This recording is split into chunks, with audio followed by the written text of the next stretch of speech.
ఎడారిలో సెలయేర్లు డిసెంబర్ 4వ తేదీ. ప్రార్థన చేయుటకు ఏకాంతముగా కొండ ఎక్కిపోయి సాయంకాలమైనప్పుడు ఒంటరిగా ఉండెను. మత్తయి సువార్త 14వ అధ్యాయము 23వ వచనం.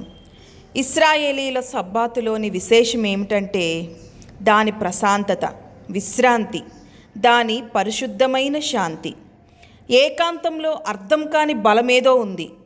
కాకులు గుంపులుగా ఎగురుతాయి, నక్కలు గుంపులుగా ఉంటాయి, కానీ పక్షిరాజు, సింహం మాత్రం ఎప్పుడు ఒంటరిగా ఉంటాయి.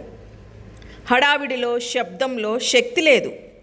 నిమ్మలంగా ఉండడంలోనే బలముంది. సరోవరం నిర్మలంగా ఉంటేనే ఆకాశ నక్షత్రాలు దానిలో ప్రతిబింబిస్తాయి. మన ప్రభువు ప్రజలను ప్రేమించాడు, కానీ ఎన్నోసార్లు ఆయన వాళ్ళకి దూరంగా ఏకాంతంగా వెళ్ళాడు. సాయంత్రం అయ్యేసరికి జనసమూహాల నుండి దూరంగా వెళ్ళిపోయేవాడు. ఆయన సేవంతా సముద్ర తీర ప్రాంతాల్లోని పట్టణాల్లో జరిగింది, కానీ కొండ ప్రాంతాలను ఆయన ఎక్కువ ఇష్టపడ్డాడు. చాలాసార్లు రాత్రి వేళల్లో ఆయన కొండల ప్రశాంతతలోకి వెళ్ళాడు. ఈ రోజుల్లో ముఖ్యంగా మనకి కావాల్సిందేమిటంటే మన ప్రభువుతో ఏకాంతంగా వెళ్ళడం, ఆయన పాదాల చెంత, ఆయన సన్నిధిలో కూర్చోవడం. ధ్యానం అనే కళను అందరం మర్చిపోయాం. రహస్యంగా తండ్రిని ఆరాధించడం మర్చిపోయాం. దేవుని కోసం నిరీక్షించే ఔషధాన్ని త్రాగడం మర్చిపోయాం. సారవంతమైన లోయ మంచిదే. ఇహలోకపు వ్యవహారాలు అక్కడ జరుగుతాయి. గోధుమ పొలాల్లో పనివాళ్ళక్కడ ఉంటారు. సూర్యాస్తమయం దాకా పంటకొస్తుంటారు. కానీ దూరాన కనిపిస్తున్నాయి కొండలు.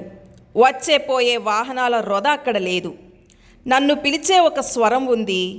శిఖరాగ్రం నుండి ఏకాంతానికి పిలుస్తుంది. లోయలో ఉండడం బాగానే ఉంది. రోజంతా పని చేయడం బాగానే ఉంది. నా ఆత్మ మట్టుకు శిఖరాగ్ర అనుభవం కోసం అర్రులు చాస్తూ ఉంది. కొండలపై తిరుగులాడే దైవాత్మ కోసం, కొండలపై దొరికే ప్రశాంతత కోసం నా గుండె తహతహలాడుతోంది. ప్రతి జీవితంలోనూ దేవుడు మాత్రమే ప్రవేశించగల అతి పరిశుద్ధ స్థలం ఉండాలి. దేవుడి మాటలను దీవించునుగాక. ఆమేన్.